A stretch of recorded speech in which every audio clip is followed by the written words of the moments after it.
তাদের সাজানো সম্মানিত ভাইয়েরা, আমি আপনাদেরকে যে বিষয়টা বলতে চাই যে পরিশ্রমই হচ্ছে সৌভাগ্যের প্রসূতি। আপনারা জানেন কিনা? Industry is the mother of good luck. প্রিয় ভাইরা, আমরা যদি পরিশ্রম না করতে পারি তাহলে আগামী দিনে কখনোই ভালো জায়গায় যাওয়া সম্ভব নয়। আমি একটা লেখা পড়ছিলাম যে পরিশ্রমীরা মেধাবী আপনি নন, এটা ঠিক আছে, কিন্তু পরিশ্রমী যারা হয় তারা কখনো কি হারে না। পরিশ্রমী যারা তারা কখনো হারে না। পরিশ্রম আমাদের সর্বোচ্চ করতে হবে। প্রিয় ভাইরা, আমরা অনেকে বলি যে আমাদের মেধা কম। মেধা কিন্তু কম কারোরই নয়। আল্লাহ রাব্বুল আলামিন সবাইকে যোগ্যতা দিয়েছে, কিন্তু আমরা যোগ্যতাটা কি করি না? ইউজ করি না, ব্যবহার করি না। আপনারা অস্ত্র চিনেন, ছুরি চেনেন, এই ছুরিটাকে যদি আমরা ব্যবহার যত করবে কেউ তলোয়ার, ততই কিন্তু সেটা কাটার উপযুক্ত হবে। আর যতই নতুন তলোয়ার নিয়ে আসুক, যদি সেটা ব্যবহার না করে সেটা একটা সময় কি হয়ে যায়? জং ধরে যায়, যারা ধরে যায়, মরিচা ধরে যায়, সেটা কাজ করে না। অনুরূপভাবে মানুষের যে ব্রেন, এটা 100% মধ্যে মাত্র 2 থেকে 3% ইউজ করে। আর যারা অনেক আইকিউ অনেক ভালো, 130-এর মতো আইকিউ যাদের, তারা দেখা যায় যে 7 থেকে 8% ইউজ করে। এর বাইরে এখনো কত ইউজ করার মতো বাকি আছে। প্রিয় ভাইরা, আপনি কল্পনা করতে পারবেন না আপনার মাঝে এমন কিছু প্রতিভা লুকিয়ে কেউ আছে, যেটা যদি আপনি ইউজ করেন, ব্যবহার করেন, তাহলে সামনে আপনার ভবিষ্যৎ অনেক বেশি উজ্জ্বল। কিন্তু আমরা কাটাচ্ছি আজকে সমাজে মোবাইলের পিছনে আমাদের সময়টা নষ্ট হয়ে যাচ্ছে। আমরা ঘুমিয়ে কাটিয়েছি। আমরা 60 বছর যদি কেউ বাঁচে, তার মধ্যে যদি কেউ 12 ঘন্টা ঘুমায়, তাহলে তার অর্ধেক জীবনে কি করলো?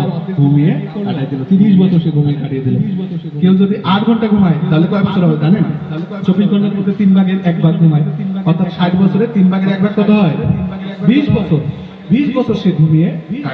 প্রিয় ভাইরা, সবকিছু আমাদের চিন্তা করতে হবে। দুনিয়ার জীবনটাই আমাদের শেষ জীবন নয়। এখানেও যেমন সফল হইতে হবে, পাশাপাশি আমাদের আখিরাতকেও সফল হইতে হবে। তবে এটা মনে রাখতে হবে, আখিরাতের সফলতাই হচ্ছে চূড়ান্ত সফলতা। সম্মানিত ভাইরা, আমি আপনাদেরকে বলতে চাই যে শিক্ষা জিনিসটা শুধু সার্টিফিকেট অর্জনেই নয়। শিক্ষা হচ্ছে, মহাকবি মিল্টন বলেছেন, education is the development body, mind and soul. যে শিক্ষা হচ্ছে সেই জিনিসটা, যে জিনিসটা দেহ, আত্মা এবং মনের উন্নতি ঘটায়। আপনি শুধু সার্টিফিকেট অর্জন করতেছেন, এটা কখনোই শিক্ষা হইতে পারে না। আপনার দেহের উন্নতি করতে হবে। আপনি আপনার এলাকার মধ্যে কতটুকু ভালো কাজ করতেছেন। একটা রিক্সাওয়ালাকে আমরা শিক্ষিত মানুষ যদি যে যাবি নাকি, ও তখন সুন্দর করে বলে, রিক্সাওয়ালা মূর্খ মানুষ, যে কোথায় যাবেন স্যার, কত সুন্দর ভাষা। কিন্তু এই ভাষাটাও আমরা ইউজ করা শিখতে পারি। প্রিয় ভাইরা, এরপর আমরা সময়গুলো কাটাই দিচ্ছি, মেয়েদের পিছনে সময় দিচ্ছি আমরা প্রচুর।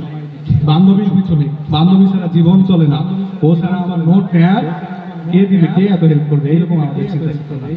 কিন্তু সেটা যে কতটা ক্ষতিকর, সেটা সময় হলে টের পাবেন। আল্লাহ রাসূল সাল্লাল্লাহু আলাইহি ওয়াসাল্লাম বলেছেন যে নারীরা হচ্ছে শয়তানের কি, এবং এটা থেকে মানে আল্লাহ রাব্বুল আলামিন বলেছেন যে তাদের কাছাকাছিও যেও না, জেনার কাছাকাছিও যেও না। তারা হচ্ছে এমনটা, মধু চিনেন? মধু আর হচ্ছে একটা উদাহরণ আছে, সেটা হচ্ছে পিঁপড়া। পিঁপড়া একটা মধুর বাটিতে খাইতে যাচ্ছে, ও সাইড থেকে খাচ্ছে, কিন্তু খাইতে সে এমন এক পর্যায়ে গেছে, একদম মাঝামাঝি গেছে। যাওয়ার পর পিঁপড়ার একটা পা মধুর ভিতরে ঢুকে গেছে। এরপর যখন একটা পা ঢুকে গেছে, সেখান থেকে বের হওয়ার জন্য আরেকটা পা সে ঢুকে গেছে। এরপর যত সে তখন ওইখান থেকে বের হওয়ার জন্য চেষ্টা করতেছে, তার শরীরের মধু লেপটে গেছে। আর কি বের হওয়ার সুযোগ আছে সেখান থেকে?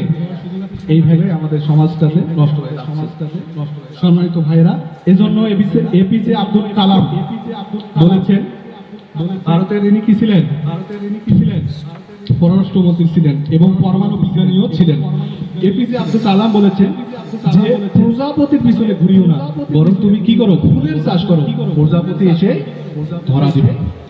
একবার এক ব্যক্তি এরকম আপনার কাঠবিড়াল সে পুষছিল। সে কাঠবিড়াল পোষার পর দেখা যাচ্ছে একটা সময় কাঠবিড়াল সেখান থেকে চলে যায়। আবার সে কি করছে? আবার কুকিল আছে না, কুকিলও সে পুষছিল। দেখা যাচ্ছে কুকিলও একটা সময় উড়ে গিয়েছে। সে তখন চিন্তা করলো যে আমি কি করতে পারি। সে একটা পেয়ারার গাছ লাগালো, দেখা যাচ্ছে যে কাঠবিড়ালিও এসেছে, আবার সেই কুকিলও চলে এসেছে।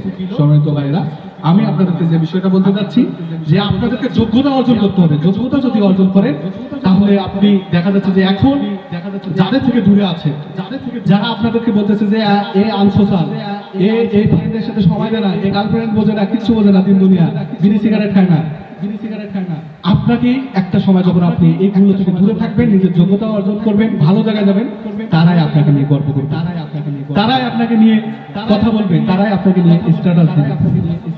প্রিয় ভাইরা, আমি এই জন্য আপনাদেরকে বলতে চাই যে আমাদেরকে যোগ্যতা অর্জন করতে হবে।